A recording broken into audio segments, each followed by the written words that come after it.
Hi hi అందరికి hi. Naga Chaitanya గారి ఇంకొక మూవీ అయితే ఆల్మోస్ట్ ఫిక్స్ అయితే అయిపోయింది. ఆ డైరెక్టర్ ఎవరు, ఇప్పుడు నాగ చైతన్య గారు ఏం చేస్తున్నారు, ఒకవేళ ఆ డైరెక్టర్ తో ఫిక్స్ అయిపోతే ఎప్పట్లోగా స్టార్ట్ అయితే చేస్తారు అనే దాని గురించి ఈ వీడియోలో క్లారిటీగా అయితే మనం అయితే మాట్లాడుకుందాం. మీరైతే అంతలోపల ఒక లైక్ ఒక సబ్స్క్రైబ్ అయితే చేసేయండి. చేసేసారా?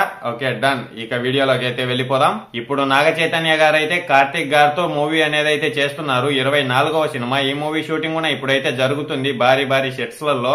ఈ మూవీ మీద కూడా భారీగా అంచనాలు అయితే ఉన్నాయి. అలాగే సోషల్ మీడియాలో కూడా అదిరిపోతుంది అనే న్యూస్ కూడా బాగా వినపడుతుంది. ఇప్పుడు నాగ చైతన్య గారి 25వ మూవీ ఎవరితో అనే విషయానికి నా వస్తే, మజిలీ మూవీ అయితే చేశారు కదా శివ నిర్వాణ గారితో, అయితే నాగ చైతన్య గారితో మూవీ అనేది అయితే ఉంటుంది. మళ్ళీ వీళ్ళిద్దరి కాంబినేషన్ రిపీట్ అయితే అవబోతుంది. నాగ చైతన్య గారికి అయితే స్టోరీ కూడా చెప్పడం అయితే జరిగిందంట. ఈ సంవత్సరం లాస్ట్ లో మనకైతే ఈ మూవీ స్టార్ట్ అయ్యే అవకాశం అయితే ఉందంట. ఏది ఏమైనా గానీ నాగ చైతన్య గారు అయితే తండేల్ మూవీ హిట్ తర్వాత మంచి లైన్ అయితే సెట్ చేసి అయితే పెట్టుకుంటారు. ఇంకా 25వ మూవీకి సంబంధించిన అనౌన్స్మెంట్లు గానీ, అలాగే ఇప్పుడు చేస్తున్న మూవీకి సంబంధించిన ఏమన్నా అప్డేట్లు గానీ అలాంటివి ఏమన్నా వచ్చినప్పుడు అయితే నేనైతే ఖచ్చితంగా వీడియో అనేది అయితే చేస్తా.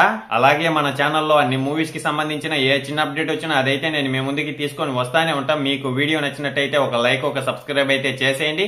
ఇంతటితో ఈ వీడియో అయితే అయిపోయింది. బాయ్ అందరికీ. ఉంటాను. నెక్స్ట్ వీడియోలో కలుసుకుందాం.